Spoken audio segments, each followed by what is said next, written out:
MPs, and some of those who've just been elected now find themselves in a situation which is unprecedented in a generation. Our political correspondent, Rita Chakrabarti, has been assessing the mood. Gordon Brown faced the inevitable today. Defeat at the polls was, he accepted, a judgment on him.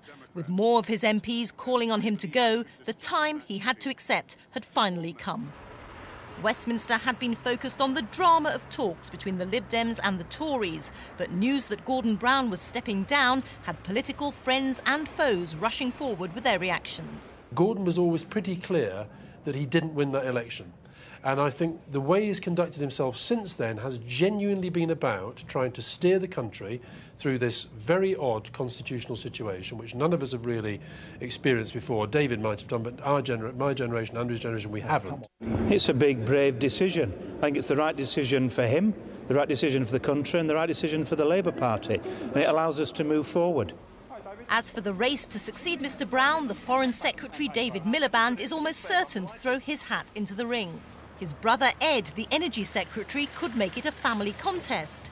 The School Secretary Ed Balls, who's close to Gordon Brown, is a likely runner, and so is the party's Deputy Leader, Harriet Harman.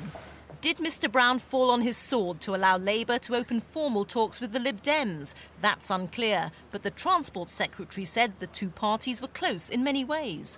We are very close together, Labour and the Liberal Democrats. This would be a partnership of principle. I believe it has the capacity to form a strong, stable government, able to take on Britain's economic and political challenges, and we will go into those negotiations determined to make them succeed on behalf of the British people.